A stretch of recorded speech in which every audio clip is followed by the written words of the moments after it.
Miss Smythe, I have a document here with your signature stating that you understand the charges against you. Is this correct?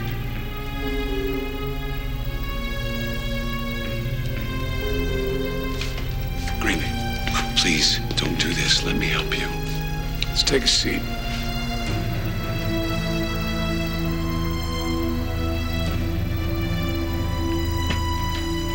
Miss Smythe, do you understand the rights you are giving up here today? Yes, I do, Your Honor. I give up everything. Miss Smythe, the charges against you in this matter are extremely serious. And since you've elected to serve as your own counsel, they bear repeating. Kidnapping, Spike Lavery, aggravated assault against Kendall Hart Slater, endangering the welfare of a minor, false imprisonment, interference with the custody of a child, unlawful restraint. Do you fully understand the consequences of pleading guilty to each count of the indictment? Yes, Your Honor. Has anyone attempted to force you to plead guilty? No. So you will be entering your plea voluntarily, of your own free will? Yes. If the court accepts your plea, you will give up your right to a trial, as well as to any and all avenues of appeal. I'm aware of that. Very well. The district attorney has made a sentencing recommendation. If your plea is accepted, you will serve no less than 3 and no more than 6 years in the state prison. Those are the consequences of your decision here today, Miss Smythe. Do you understand? Yes, Your Honor. I understand perfectly. The district attorney will now summarize the evidence before I pass sentence. Thank you, Your Honor. Had the Commonwealth gone to trial today, we would have first summoned the complainant Kendall Hart Slater to the stand. Mrs. Slater would have testified that her 16-month-old son, Spike, on the night in question, had had difficulty sleeping. So she took him on a walk past the boathouse at Memorial Park, where she was surprised to find the defendant. The defendant placed a strong-smelling handkerchief over Mrs. Slater's nose and mouth, causing her to lose consciousness within seconds.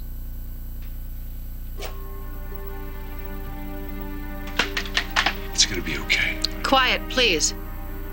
Continue. The Commonwealth's next witness would have been Pine Valley Police Chief Derek Fry. Chief Fry would have testified that on the night in question, his station house received a 911 call from Mrs. Slater.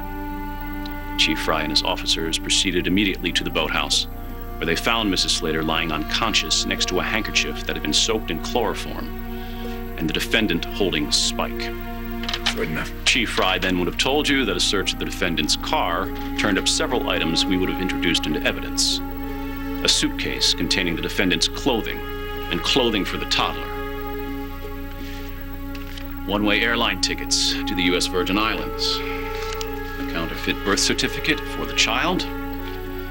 And a substantial amount of cash. Anything else? Yes, Your Honor. A search warrant executed at the defendant's apartment turned up a diary on her computer.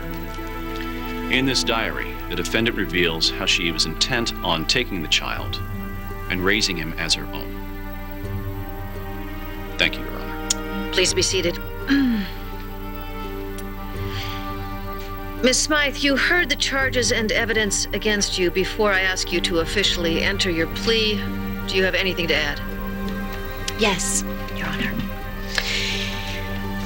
I believe that everyone here deserves to know exactly how I did what I did. Whenever you're ready, Miss Smythe.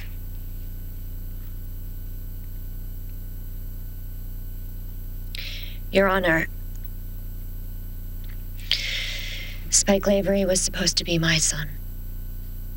That's why I'm here today. It's the reason I spent the past couple of months planning his kidnapping. And it's also why I attacked the woman that used to be my best friend. Kendall Slater had my child. I tried to accept that. I spent the past 2 years trying to forgive her for using her own egg to create a child with the man I loved. Yes, There were complications as to why she did what she did, but bottom line, she was living my life with my son. I couldn't let go. I couldn't move on. I was completely obsessed. And this obsession is what led you to take the child from his mother? Yes. At first, it was just thoughts, fantasies about what it would be like if Spike were back. I would imagine holding him and hearing him call me Mommy.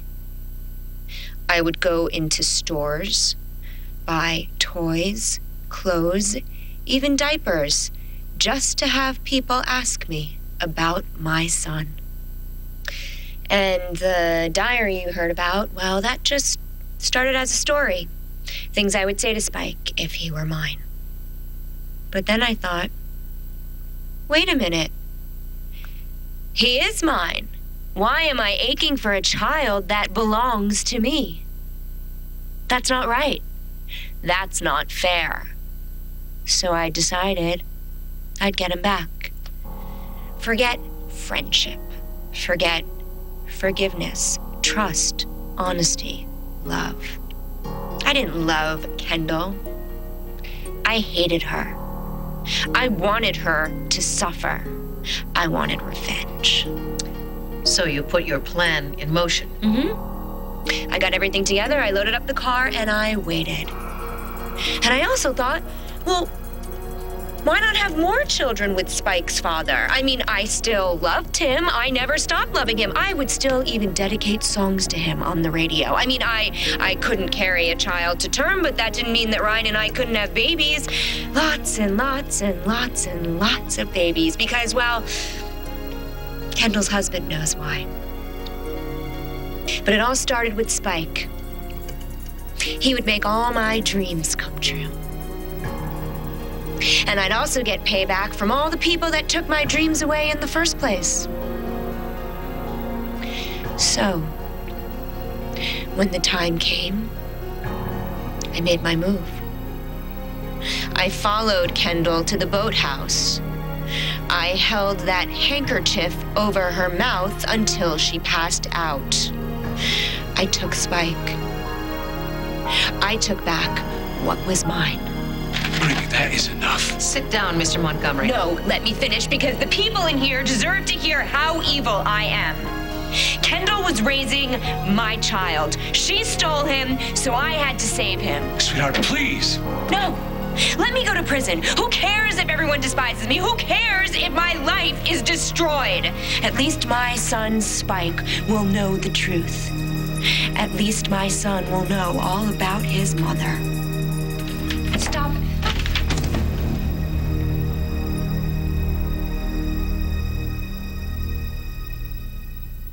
Your Honor, that's not how it happened. Sit down, Mrs. Slater. Easy, Kendall. What's No, enough? no, this is not how it went. I swear to you. Well, then tell them, Kendall. Tell them how it happened. Take your seats. I mean, who else would know how it happened except for the victim, the innocent victim? Miss Smythe, you are to address me and me only. Poor Kendall. Stabbed in the back by her best friend, her partner, her sister. You must be so disappointed, so hurt, so shocked. No more. Okay, that's fine. Walk away. I don't believe this. Your Honor. This court is in recess. Zach, did you hear? Did you hear all of that? We are driving Greenlee insane. Everything's gonna be fine. No, Zach, she's going crazy and it's our fault. We can't do this. I have to do something. Zach, I've got to get Greenlee out of this. Take it easy. No, I'll testify. I will change my statement. I'll plead to whatever I have I to. won't let you do that. Zach, I'm the reason that Greenlee is going to prison. Prison! It's not your fault. No, but it should be me. I'm the one who belongs behind bars. You're not going anywhere. Zach, what's happening in that courtroom is not right. If I don't stop it, how can I ever look my sons in the eye again? Kendall, what I just said No, to you. listen to me. I can't live with this, and I won't let my children live with this. No, I'm going in there right now, and I'm telling the truth now. No, you are not, Kendall. Do you hear me? You stay strong. You stay strong for Spike and for Ian. Mother, please. No, Greenlee is the reason that Spike can't hear. Greenlee is the reason that Ian isn't yet home with his mother and his father. This is justice. No, it's not. Not this way. Don't you do this, Kendall. Don't do this to your family. Gee, I used to be family too. And so did Greenlee. I guess that doesn't count anymore, huh?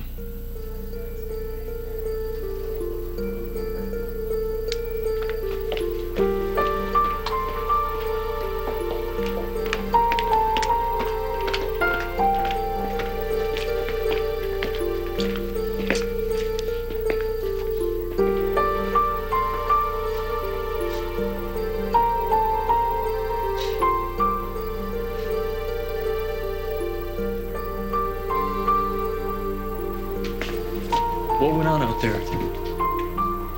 All rise.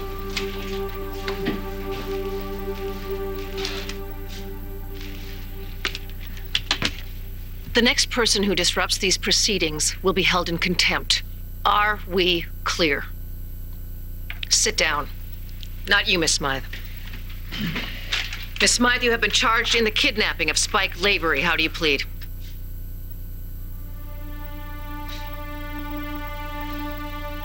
Wait, Your Honor.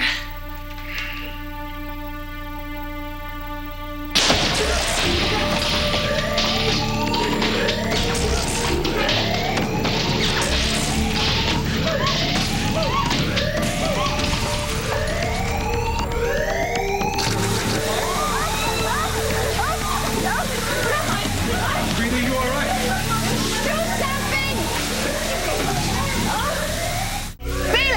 Remove the prisoner! Greenlee. Greenlee! Have security lock down the building!